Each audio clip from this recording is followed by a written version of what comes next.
পয়সা দিয়ে বাজার থেকে অনেক দামি দামি বই কেনা যায়, কিন্তু পয়সা দিয়ে বিদ্যা কোনোদিনও কিনতে পাওয়া যায় না। পয়সা দিয়ে বাজার থেকে অনেক দামি দামি পালঙ্ক কিনে আনা যায়, বিছানা কিনে আনা যায়, কিন্তু ঘুম কোনোদিন কিনতে পাওয়া যায় না।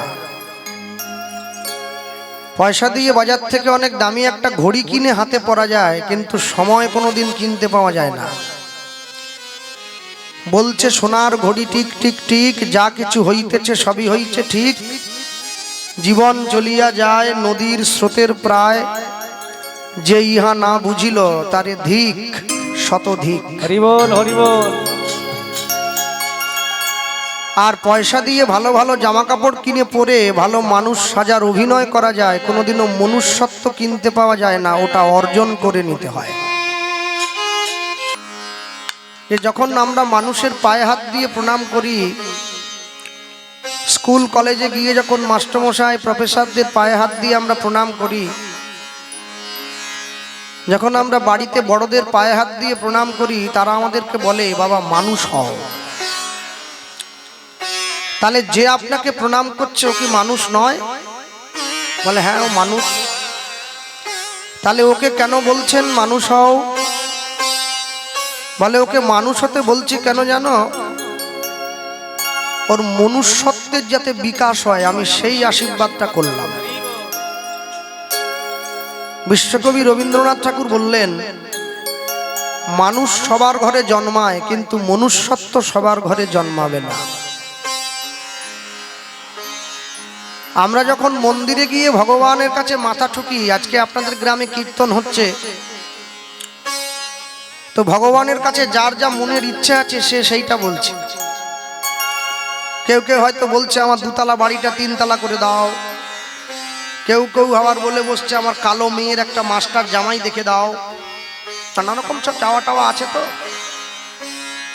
কিন্তু একজনও ভগবানকে গিয়ে জিজ্ঞাসা করেনি, প্রভু এই যে সকাল থেকে তুমি একভাবে দাঁড়িয়ে আছো এক আসনে, খালি গায়ে একটা মালা পরে, তোমার কষ্ট হচ্ছে না? বলি নাই। আমি দুপুরবেলা বাড়িতে খেয়েছি, রাত্রিবেলা কমিটির পক্ষ থেকে সকলের জন্য খাওয়া দাওয়ার ব্যবস্থা করা হয়েছে, তুমি খেয়েছো? বলি নাই। কেন না? ওইটা আমাদের দরকার নেই, আমাদের যেটা দরকার অবশ্য সেইটুকু চাইব। মানুষের দরজায় ঘুরে ভগবান সবার আগে সেই কথাটাই প্রচার করলেন যে তুমি যদি নিজে ভালো থাকার সঙ্গে সঙ্গে তোমার আরাধ্য দেবদেবীকে একটু ভালো রাখার চেষ্টা করো, তাহলে তুমি দেখবে তুমি সুখী হবে, তুমি শান্তি পাবে। তোমার ভালো লাগে না, তুমি ভগবানকে ডাকবে না, তোমার ইচ্ছে হয় না তুমি তার কাছে যাবে না, তোমার ইচ্ছে হয় না তুমি মন্দিরে যাবে না, তোমার ইচ্ছে হয় না তুমি তাকে প্রণাম করো না, কিন্তু তাকে ডেকে তুমি অপমান করো না। তুমি যদি ঈশ্বরকে ডেকে অপমান করো, তাহলে তুমি ঈশ্বর সত্তাকে ছোট করলে। এতে তোমার জীবনধারা ধীরে ধীরে করে ছোট হয়ে যাবে, তুমি মানুষের চোখে অনেক নিম্নে নেমে যাবে। কেন? ভগবানের মর্যাদাকে ছোট করে মানুষ কোনোদিন বড় জায়গায় নিজেকে তুলে নিয়ে যেতে পারে নাই। ভগবানের মর্যাদাকে মানুষ যদি সম্মান করে, তাহলে সে নিজে একদিন সম্মান পাবে।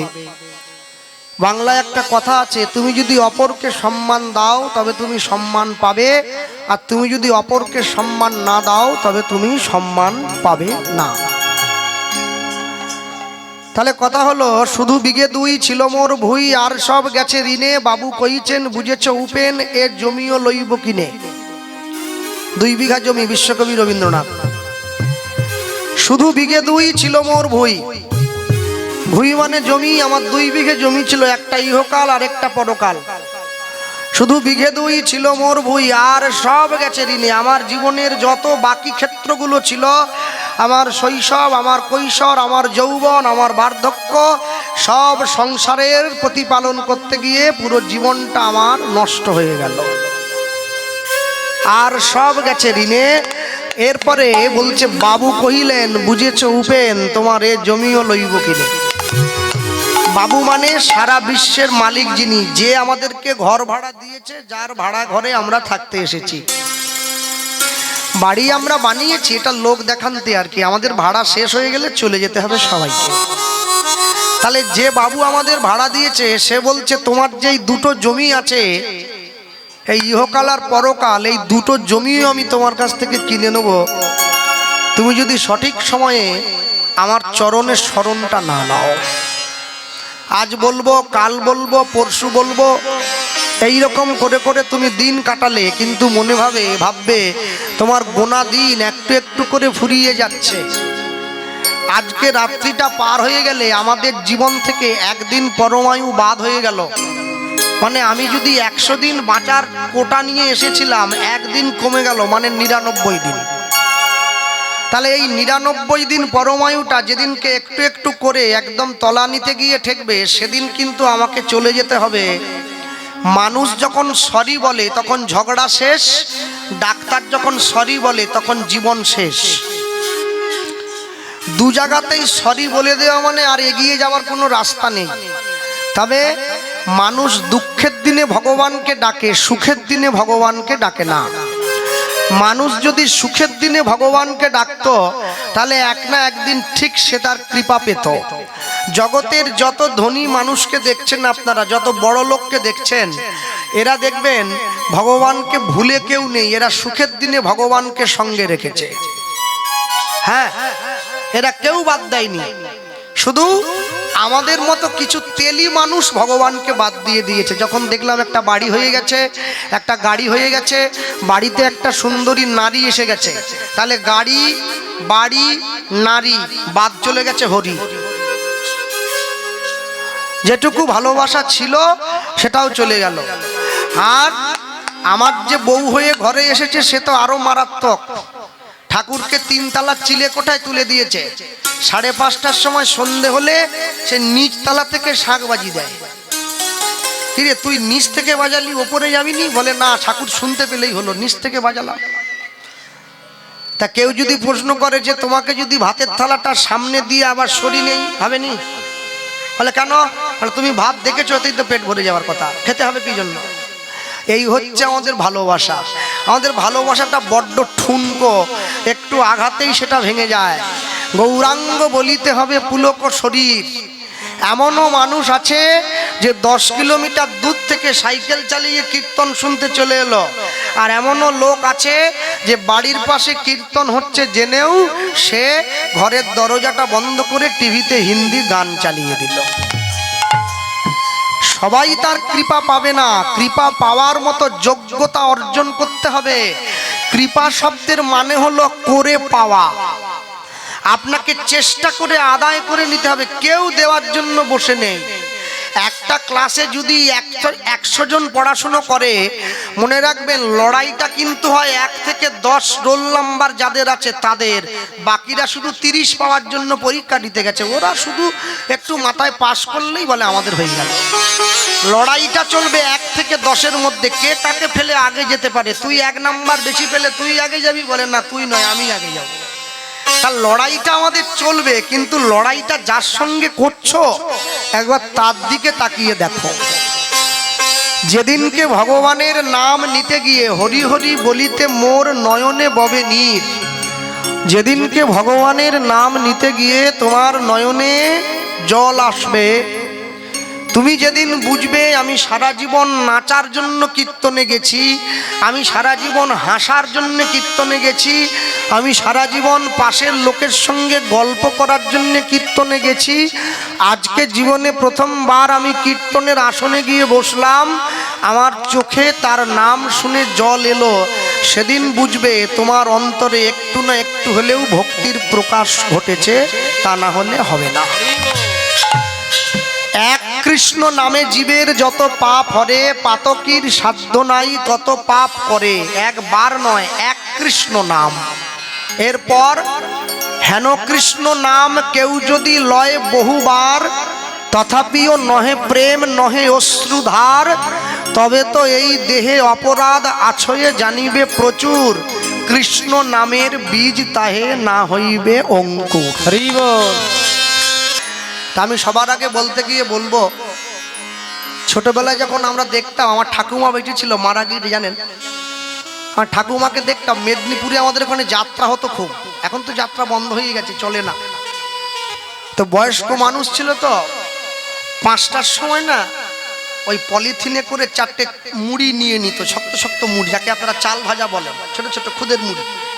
তো মুড়িটা নিত আর 2টো বড় লঙ্কা, বুঝলেন, আর নুন এতটা দিয়ে আমাকে বলতো, চল দেখিনি একটু প্যান্ডেলে বসে দিয়ে আসবি। যাত্রা শুরু হবে রাত্রি 9টায়, এখন বাজে 5টা, তুই কোথায় যাবে? বলে না, বয়স্ক লোক, পিছনে বসলে আবার দেখতে পাইনি, সামনে বসতে হবে। একটা মাদুর বগলে নিয়ে মুড়ির কোঁচাটা নিয়ে চলে যাচ্ছে, আমাকে আমি ধরে আছি। তো আমি একবার নিয়ে যেতে যেতে রাস্তা দিয়ে বলছি, ও ঠাকুমা, বলে কি, কোথায় যাচ্ছ? বলে যাত্রা দেখতে যাচ্ছি, অভিনয় দেখবো। কি ভালো অভিনয়, নায়ক নায়িকা ভিলেন একবার দারুণ। আর যখন ওই যাত্রা শুরু হয়, টং করে ঘন্টাটা বাজে, ওইটা আমাকে টানে, বলে শুনলি? হ্যাঁ ঠাকুমা, বলে কি? বলে সারা জীবন অভিনয় করে তোমার স্বাদ মিটলো নি, তুমি অভিনয় দেখতে যাচ্ছ? সারা জীবন সংসারে কত অভিনয় করেছো, এ মায়া প্রপঞ্চময় ভবরঙ্গ মঞ্চ মাঝে রঙ্গের নট নটবর হরি, যারে যা সাজন সে তাই সাজে। সারা জীবন কত অভিনয় করলে, এখনো অভিনয়ের শখ তোমার গেল না? বলে আর বুড়ো বয়সে এটাই তো সম্বল। হ্যাঁ, বুড়ো বয়সের সম্বল নাকি যাত্রা দেখা, আমাকে বোঝাচ্ছে। আর নাতনি যখন পায়ে হাত দিয়ে প্রণাম করছে, নাতনিকে আশীর্বাদ করছে, তুই 100 ছেলের মা হবি। গালি দিচ্ছে, এমন মারাত্মক ছেলে জন্ম দিয়েছে, সে বলছে 100 ছেলের মা হবি। যারা সদ্গুরু চরণাশ্রয় করে নাই, ভগবানের নাম নেয় নাই, তারা এর থেকে ভালো আশীর্বাদ আর করতে পারবেনি আপনাকে। হ্যাঁ, আশীর্বাদ করবেন বাড়ির ছেলে মেয়ে নাতি নাতনিকে, সত্য বলিবি বিনয়ী হইবি, না করিবি পরধনে আস, ইথে যদি মুক্তি না মিলে তো জামিন রইল তুলসী দাস। নিতাই গৌর প্রেমানন্দে হরিবোল হরিবোল। কখনো অপরের ধনে লোভ করবি না, পরের দেখে করে হায়, নিজের যা আছে সমূলে চলে যায়। ওর বড় বাড়ি, আমার কেন একতলা, হিংসে হচ্ছে। ওর 3টে গাড়ি, আমার কেন রিক্সা না। ওকে দেখে হিংসা নয়, তুমি ওকে দেখে চেষ্টা করো, ও যদি পারে আমি কেন পারবো না। আজকে আপনাদের যে গ্রামে কীর্তন হচ্ছে, এত কষ্ট করে যারা আমাকে ডেকে এনেছেন, এই কদম্বতলা গ্রামবাসীকে 2টো কথা বলবো। মনে রাখবেন, যে কদিন গ্রামে কীর্তন হবে, সেই কদিন আপনারা নিজেদের ভিটেতে কোনো আমিষ তুলবেন না, সম্পূর্ণ নিরামিষ রাখবেন। কারণ মহাপ্রভু এসেছে, তার ঘট বসেছে, সংকল্প হয়েছে গ্রামবাসীগণের নামে, যাতে সকলার মঙ্গল হয়। আর যতক্ষণ না মহাপ্রভু, কালকে নগর কীর্তন হবে, মায়েরা সবাই বেরোবে, নগর কীর্তন করে মহাপ্রভুকে যখন বিদায় দেবেন, হিন্দি গান চালিয়ে দয়া করে নাচবেন না, ধুলায় গড়ে একটু কাঁদবেন যে প্রভু 1 বছরের জন্য তোমাকে ছেড়ে দিতে হবে, তুমি আশীর্বাদ করো 1 বছর পরে যেন তোমাকে এনে এই আসনে আবার বসাতে পারি। প্রত্যেকটা জিনিসের একটা সিস্টেম আছে, আপনি সিস্টেমের বাইরে চলে গেলে হবে না। আমার বাবা বলতো, যে মুখে হরি নাম হয়, যে মুখে কৃষ্ণ নাম হয়, যে মুখে ভগবানের কথা হয়, সেই মুখ যদি বিড়ি তিরঙ্গা তামাক গুটকা সিগারেট শিখর বিমল খায়, ওকে মুখ বলেনি, ওকে বলে ভাগাড়। তুমি ভগবানের নামও করবে, আবার বিড়িও খাবে, যে কোনো একটা করো। কেন? জগাই মাধায়ের মতো মাতালের নেশা কেটে গেছে নিতাই চাঁদের মুখে হরি নাম শুনে। আর আমি এমনই সংসারী মাতাল যে তার মুখের হরিনাম শুনে আমার নেশা কাটবে কি, নেশা আরো চেপে বসলো। তাহলে বুঝতে হবে, আমি শুধু আসর ভরাবার জন্য আসরে বসলাম, কীর্তনিয়ার জামা কেমন, ধুতি কেমন, ওড়না কেমন, দেখতে কেমন, দেখে নেচে বাড়ি চলে এলাম। এখানে বসে যেটা শুনবেন শুধু শুনলে হবে না, মন দিয়ে একটু গ্রহণ করবেন, সেটা ঘরে নিয়ে গিয়ে আলোচনা করবেন, নিজের জীবনে প্রয়োগ করবেন, তারপরে তো হবে। না হলে হয় নাকি? বলতে গিয়ে সবার আগে বলবো, শিক্ষা কোনোদিনও ব্যবসা ছিল না। আস্তে কথা নয়, শিক্ষা যদি ব্যবসা হতো তাহলে সুদামা আর কৃষ্ণ কোনোদিন একই গুরুর স্কুলে পড়াশুনো করতে পারত না। কৃষ্ণকে রাজার ছেলে, সুদামাকে ভিখারির ছেলে। তাহলে শিক্ষা যদি ব্যবসা হতো তাহলে গরিব আর বড় লোক কি করে একই জায়গায় পড়াশুনো করত? তৎকালীন সময় এগুলো ছিল না। শিক্ষাকে আমরা ব্যবসা বানিয়েছি নিজেদের স্বার্থে। আরেকটা কথা, ইংরেজ যখন ভারতবর্ষে এসেছিল না, ইংরেজ সরকার ভারতবর্ষটা এসে পড়েই কিন্তু দখল করেনি। আমার কথাগুলো লক্ষ্য রাখবেন সকলে। ভারতবর্ষ এসে পড়েই দখল করেনি, আগে ঘুরে দেখেছে যে কি করলে ভারতবর্ষের মানুষকে হাতে নেওয়া যাবে। তো ওরা ঘুরে দেখেছে যে ভারতবর্ষের মানুষ ছেলেমেয়েরা বড় হলে এক জায়গায় পড়াশুনো করতে যায়, যে জায়গাটার নাম হচ্ছে গুরুগৃহ, মানে গুরুদেবের ঘর, যাকে বলা হতো গুরুকুল। তা গুরুকুলের যে শিক্ষা যখন ইংরেজরা লক্ষ্য করলো, ওরা সবার আগে সিদ্ধান্ত নিয়েছিল এই গুরুকুলটাকে নষ্ট করে দিতে হবে। গুরুকুলটাকে নষ্ট করে দিলে তবে ভারতবর্ষের মানুষের সংস্কার ভেঙে যাবে। সংস্কার ভেঙে গেলে ওরা ওদেরকে আমাদের মতো করে আমরা তৈরি করে নেব। গুরুকুলটা ভেঙে গেল। গুরুকুলটা ভেঙে যাওয়ার পরে এলো স্কুল, যেটা ওরা তৈরি করলো। স্কুল আমাদের দেশের শিক্ষা ব্যবস্থা নয়, স্কুল ওদের দেশের শিক্ষা ব্যবস্থা। আমাদের দেশে ছিল গুরুকুল, ওদের ছিল স্কুল। ইংরেজ যখন দেশ ছেড়ে চলে যায়, ভারতবর্ষের শেষ ইংরেজ শাসক লর্ড লুই মাউন্টব্যাটেন, তিনি গণে দেখেছিলেন, একটা সার্ভে করেছিলেন 1947 সালের 14ই আগস্ট মধ্যরাত্রিতে দেশ স্বাধীন হয়। সার্ভেটা হয়েছিল 1947 সালের 17ই আগস্ট, তার 3 দিন পর। গুণে দেখা হয়েছিল ভারতবর্ষে মোট কতগুলো ইংরেজি মিডিয়াম স্কুল আছে। তৎকালীন সময়ে গোটা ভারতবর্ষে ইংরেজি মিডিয়াম স্কুল ছিল মাত্র 300টা। আজকে 2024 সালে ভারতবর্ষের মাটিতে দাঁড়িয়ে ইংরেজি মিডিয়াম স্কুলের সংখ্যা হচ্ছে 1,72,000। দোষ ওদের নয়, আমরা জামা কাপড়ে বাঙালি কিন্তু মনে আমরা ইংরেজ। ছেলে মেয়ের জন্মদিনে আমরা কেক কাটি, হ্যাঁ, আমরা যীশু খ্রিস্টের জন্মদিন ঘটা করে পালন করি। ছেলে মেয়ের জন্মদিনে মোমবাতি নেভাই, প্রদীপ জ্বালাই না। এটা আমাদের সংস্কার নয়, এটা ওদের সংস্কার। ওরা জামা কাপড়ে আমাদেরকে বাঙালি করে রেখে দিয়ে মনটা ইংরেজ বানিয়ে দিয়ে এদেশ থেকে পালিয়ে গেছে।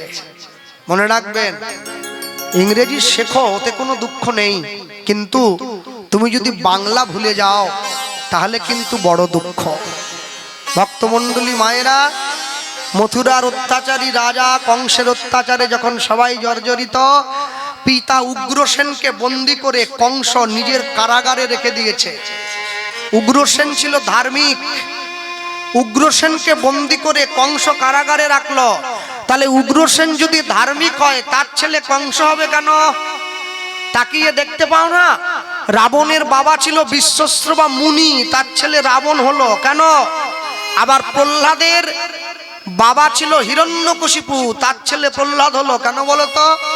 ভালো করে লক্ষ্য করো মাগুলোর দিকে। মা ভালো ছিল, তাই হিরণ্যকশিপু দৈত্যের ঘরে প্রহ্লাদের মতো ছেলের জন্ম হয়েছে। কংসের বাবা উগ্রসেন সাধু ছিল, কিন্তু মা পদ্মাবতী ছিল চরিত্রহীনা নারী, তাই ছেলেটা কংস হয়েছে।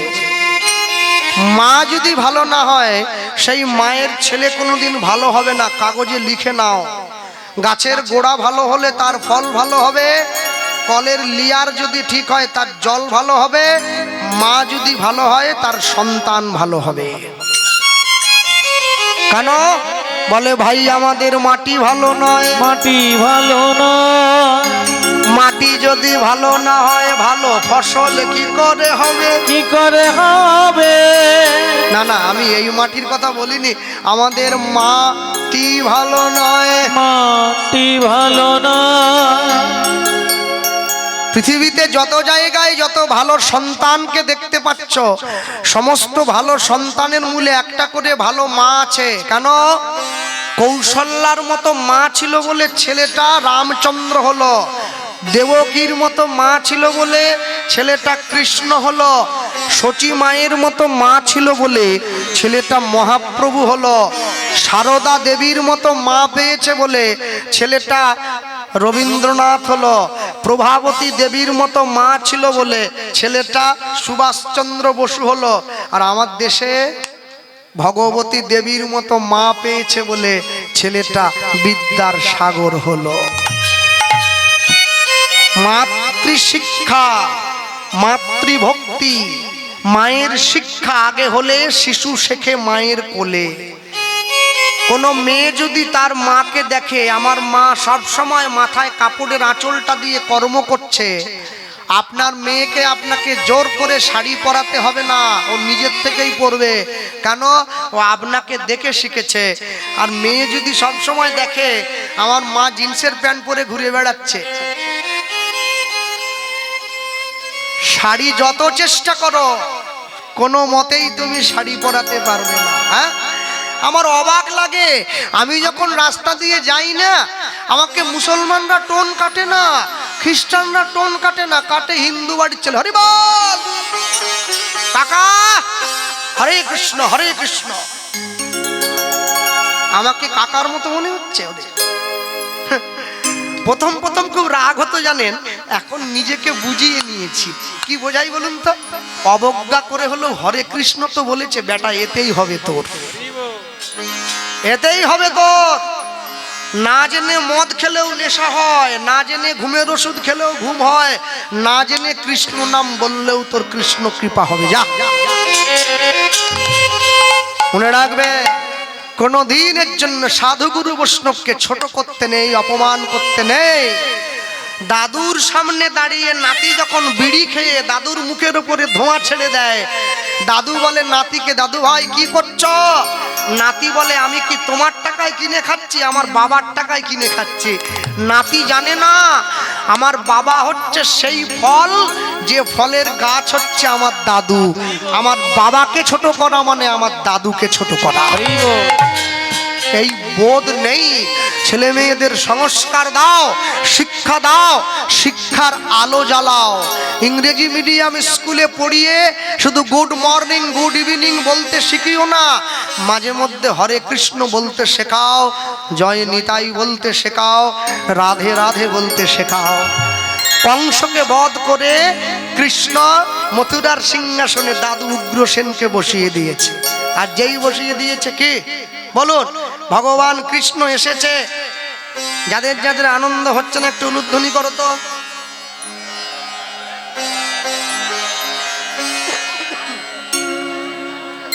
যাক, মায়েরা গান শুনছে এত, আমি মাঝে মধ্যে বাজিয়ে দেখলাম আর কি। মায়েরা এক মনে শুনছে, গানে ঢুকে পড়েছে একবারে। আমি বলেছি যাদের যাদের কৃষ্ণ এসেছে বলে আনন্দ হচ্ছে না তারা মায়েরা সঙ্গে সঙ্গে। আচ্ছা এইবারে বলো, যাদের যাদের আনন্দ হচ্ছে তারা একটু উলুধ্বনি করো। হ্যাঁ, তারা বলতে গিয়ে বলতে পারি, আজ জয় জয় ধ্বনি ওঠে, উলুধ্বনি জয় জয় ধ্বনি ওঠে ওঠে ওঠে, ওগো মথুরা নগরে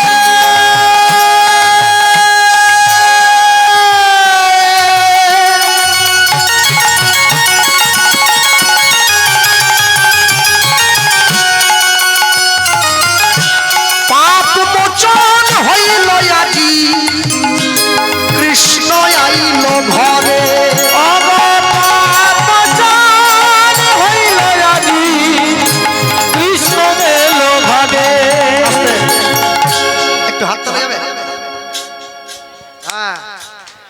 মনে ভাবো, কোথায় হাত তুলছে নিকে? মায়েরা বসে আছো কেন? লক্ষ্মীর ভান্ডার ডবল হয়ে গেছে। হ্যালো, আমার মার হাসি দেখেছ? 500 ছিল 1000। আর যারা দক্ষিণ 24 পরগনায় এখনো বসে হাত তোলনি, মনে ভাবো সন্দেশ খালি, হাত উঠে যাবে খালি খালি। 144 ধারা গুলি খেতে হবে। চলো জয় জয় ধ্বনি ওঠে, উলুধ্বনি ধ্বনি ওঠে মাঠে, ওগো মথুরা নগরে পাপ মোচন হইল আজি, কৃষ্ণ এলো ঘরে। পাপ মোচন হইল আজি, কৃষ্ণ এলো ঘরে। ওগো সবার বড় ভাগ্য ভালো, বড় ভাগ্য ভালো, সবার বড় ভাগ্য ভালো, ভাগ্য ভালো, কৃষ্ণ আজ ঘরে আইল, কৃষ্ণ আজ ঘরে আইল, কৃষ্ণ আজ ভাগ্য বলি প্রেমানন্দ সবে মিল। সবার বড় ভাগ্য ভালো, প্রেমানন্দে হরি বলো। সবার বড় ভাগ্য ভালো, সবার বড় ভাগ্য ভালো, সবার বড় ভাগ্য ভালো। পাপ মোচন হইল আজি, কৃষ্ণ এলো ঘরে। ও পাপ মোচন হইল আজি, কৃষ্ণ এলো ঘরে। ছুটে গিয়ে দাদুর কাছে দাঁড়িয়ে দাদুর হাতটা ধরে ভগবান বলে উঠছে, দাদু আর কোনো চিন্তা নেই, মামা কংস মরে গিয়েছে, না তুমি সিংহাসনে বসো। কৃষ্ণ বলরাম উগ্রসেনকে সিংহাসনে বসিয়ে সেইখানে থাকলেন। কিছুদিন পরে দাদু উগ্রসেন গিয়ে কৃষ্ণের সামনে দাঁড়িয়ে বলছে, বাবা দাদু ভাই, শুধু লড়াই করলেই তো হবে না, পড়াশুনো শিখতে হবে। শিক্ষাই জাতির মেরুদণ্ড। কি যে নদী হারাইয়ে স্রোত চলিতে না পারে, সহস্র শৈবাল ধাম বাঁধিয়াছি তারে। যে জাতি জীবন হারা অচল অসার, পদে পদে বাঁধে তার জীর্ণ লোকাচার। পড়াশুনো করতে হবে দাদু ভাই। ঠিক আছে করব। কোথায় পড়াশুনো করব? শোনো, অবন্তীনগরে আমাদের কুলগুরু শান্তিপুনি মুনির আশ্রম আছে। আমাদের ইচ্ছে তুমি আর বলরাম গিয়ে শান্তিপুনি মুনির আশ্রমে গিয়ে সেখানে পড়াশুনো করবে। কে বলছে? দাদু উগ্রসেন কৃষ্ণকে বলল। আর যখনই কৃষ্ণ বলরামকে বলল আসতে, বলরামটা আবার বড় ফাঁকিবাজ, সহজে পড়তে চায় না। বলে না কেন, আমি ঘরে থাকলে হতো নি, বড় ভাই তো। দাদু গিয়ে ছুটে বলছে, তুই যদি না যাস তোর ছোট ভাই কি যাবে রে? হ্যাঁ তুইও যা, তোর সঙ্গে সঙ্গে ওও যাবে। আরে পড়াশুনো একটু করবি, পড়াশুনো না করলে জীবনে নিজেকে চিনতে পারবি কি? শিক্ষা জাতির মেরুদণ্ড। আস্তে আগেকার দিনে যখন মানুষে পড়াশুনো করত তখন সংস্কৃত পড়ত। কি নর নরেও নরা, নরেও নরে ব্যাম নরা, ছোটকালে পড়েছিলাম আমরা। তারপরে বাংলা মিডিয়ামে মানুষ পড়াশুনো করেছে। অয় অজগর আসছে তেড়ে, আমটি আমি খাবো পেড়ে। এখন তো সেটা উঠে গেছে, এখন নেই ওসব।